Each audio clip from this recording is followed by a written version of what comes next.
Hello guys, what's going on? Today I want to talk to you a little bit about this book here, Hitler's Beneficiaries. This is one of the few books regarding Nazi economics. The other one is this one, Wages of Destruction by Adam Tooze, and I might say that these two books are kind of related. Like the two authors, they kind of have a discussion, and Götz, the author from Hitler's Beneficiaries, he talks about this book here in his book, about an objection that Adam Tooze made to his research. Very interesting. I'm going to talk about that in the end. This one too, autobiography by Albert Speer. He talks a little bit about the economics of the Reich. He's more focused on the technical aspect, let's call it that way. Very interesting. And the other one, which is more of a journalist text, it's The Vampire Economy by Gunther Reimann, a communist journalist, German communist journalist from the 30s. He wrote his book in 1939, for you to have an idea. So yeah, he was living the moment. But anyways, very interesting book, and the plot of the book is a question that we all made this question if we when we heard about the Nazi stories and all that in World War II and Holocaust, which is how ordinary people, how regular people, everyday Germans supported something that horrible like the Holocaust and the violence, the slavery against the Jewish people. That's the plot. Why the Germans supported that. And his argument is basically that regular Germans, like middle and low class Germans, which were, the majority of the population in Germany, profited a lot from the war. That's his argument. And which something that's very interesting regarding these two books is the approach. And I had a knowledge of Austrian School of Economics, a regular knowledge, let's call that way, like a grade 6 knowledge, let's say. And the difference is very, very discrepant between these two books regarding the approach. And why am I talking about the Austrian School of Economics? Because for me, is the truth. I think it makes the most sense. It's the most real, and it's basically not like in the technical terms, but the base of the knowledge of the Austrian School of Economics, which is based on trying to look at the reality in a more refined way, is what Götz does in his book. Much more than Adam Tooze. Adam Tooze talks way more about aggregates in economics, and for example, if we look at the index price, for example, or the level of consumption from German families during the war, these numbers decreased during the Nazi years and the war years. But the standard of living, the real standard of living, if we consider how things developed and how things what actually happened, actually increased. And that's why, and that's one of the most interesting things that I understand, that I didn't know. And Adam Tooze doesn't talk about that in his book, is that Germany could plunder not only her or his allies. Is Germany a feminine or masculine word? I don't know. I'm gonna call it her, because in Portuguese, Germany, the name Germany, the name of the country Germany in Portuguese is a feminine word, so I'm gonna use her. I'm sorry. So Germany could plunder. That's the reality. Plunder and expropriate not only her allies, but also, of course, the occupied countries. Not by like direct violence, like to hold the someone at a gunpoint. Not like that, but actually through how can I say, monetary imperialism, like issuing a mandatory currency. I mean, he doesn't call it currency. It's not a currency. It's a coupon. RKK, Reich certificates of credit from the Reich certificates of credit. I'm sorry, and they would issue this certificates, these coupons, and it would be a mandatory tender in the country. So the soldiers and civil servants could, as we say in Brazil, they could make a party in these countries, especially countries with a very developed industry, like France, Holland, Belgium, and Norway. And so yeah, that was very, very important. And the soldiers would buy these goods, and they not only would use for them, but they would ship to Germany. So the quality of life from ordinary people in Germany would increase a lot, in real terms. And that was not measured directly in the index price, for example, or the consumption level. And why is that? Because these accounts, of the RKKs, the high credit Kassen that were issued, they would not come in the statistics of consumption. They would be sent. I would say they would be calculated in the occupational costs, from the occupational costs in the countries that they were. So it's a way of literally stealing these countries, and that's a very technical and an intelligent way of doing things, that's a very interesting thing. Another very important point, as I said, this book goes very much in details about how things happen, and he talks about something which is something that Albert Speer talked a lot about, and it's even he gives like a warning at the end of the book regarding specialists, the function of the specialists in in today's world. And that was was like a trademark of the regime, of the Nazi regime. They were considered like somehow modern in some aspects, because they have like experts in finance, experts in management techniques, some experts in the army, maybe a little more than the Allies, for example. And anyways, a very important thing is how he talks about the role of the civil servants.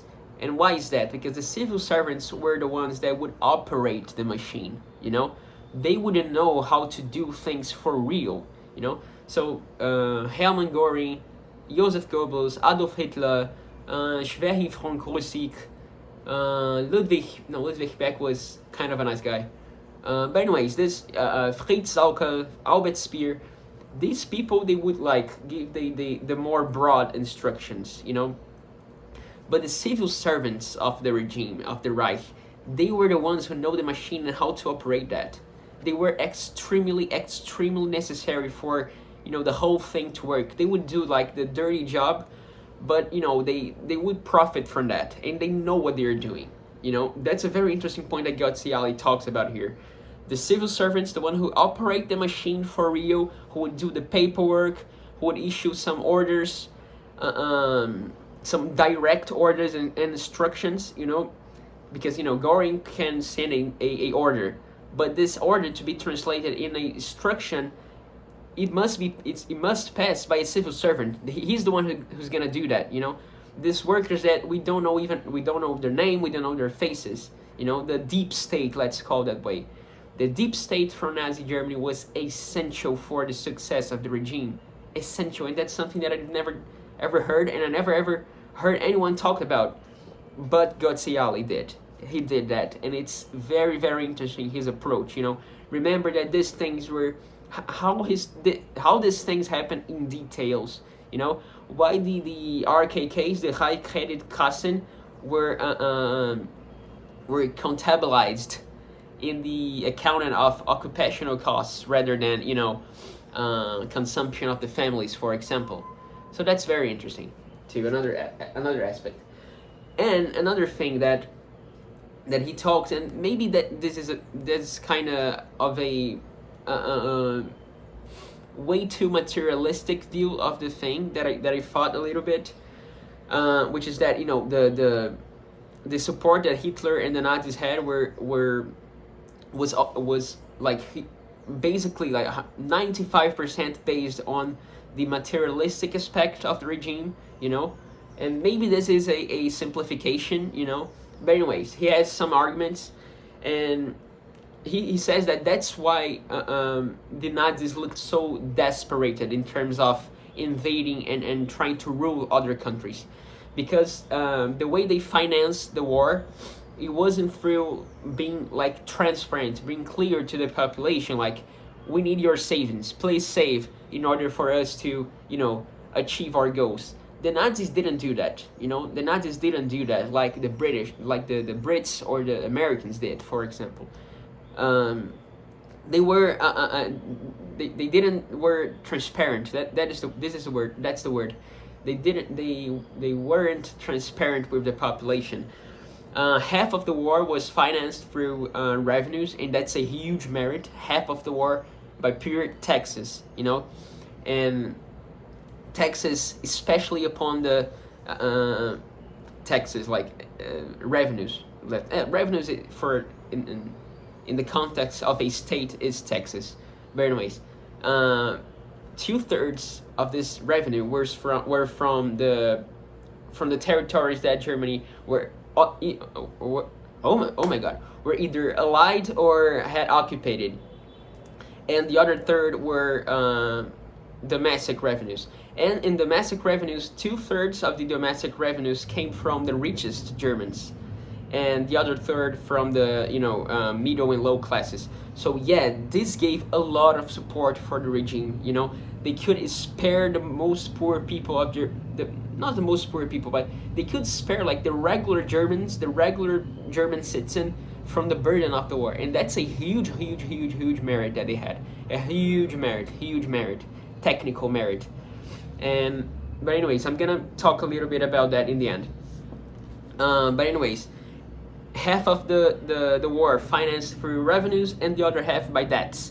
But these debts, differently from the Americans or the Brits, which were like long-term debts, they were short-term debts. Because they weren't transparent with their population in order to say that we need your savings, please save for us to finance the war. They didn't do that. So they would issue like 3 or 6 month bonds, you know, with high rates of interest, and you know they wouldn't have like the comfort to, you know, prepare a more, you know, long range goal, you know, because they wouldn't have the resources to. So they needed to, you know, expand the most that they can. You know, they would have to expand, because otherwise they wouldn't be able to finance themselves. Let's call it that way. So yeah, it was, you know, a regime that was destined to end up bad, you know, because they weren't transparent, and they were having a very risky way of financing themselves. I'm sorry. I don't know if it was clear. I'm sorry. I'm trying to, you know, translate in English, because English is my first language. It's Portuguese, and it's a very complicated, intricate topic. So I'm sorry if I wasn't that precise. But anyways, again, about the way they shift the burden to the richest part of the population and not the poor ones. That's a huge merit, and that's a very anecdotic story that he tells in the end. It's a story from a journalist, a British journalist, that when he arrived at French, he saw people that, you know, they weren't kind of skinny and pale, but they were okay. And when he went to Poland, people were, you know, like zombies. They looked zombies. It was insane. But when he arrived in Germany, people were so well fed, you know, with their cheeks rosed. They were, you know, look built, let's call it that way. In their clothing were, you know, clean. Everything there was a destruction in the cities. The cities were destructed, but the people looked so fine. The Germans looked so fine at the end of the war. And that's something that he didn't understand. Like, why in the hell these people are so well fed? They look so... They didn't fit the environment. It's the expression that the British journalists used in his text. And that's something very, very interesting. Like, the Nazis, they could spare the regular citizens from the burdens of the war. The poor had to pay, a lot of taxes, So that's another wrong way of saying things. Like, the rich profited from the Nazi regime. That's a lie. I mean, it doesn't make any sense. They had some profit, but the most benefit was the German state, especially the federal government. Oh, and one more thing that I found very interesting, this regarding this operational management techniques. Every operation, that would demand very, no, let me rephrase. The high, the federal government understood very well that some operations had to be done at a local level, but they could, extract revenues that were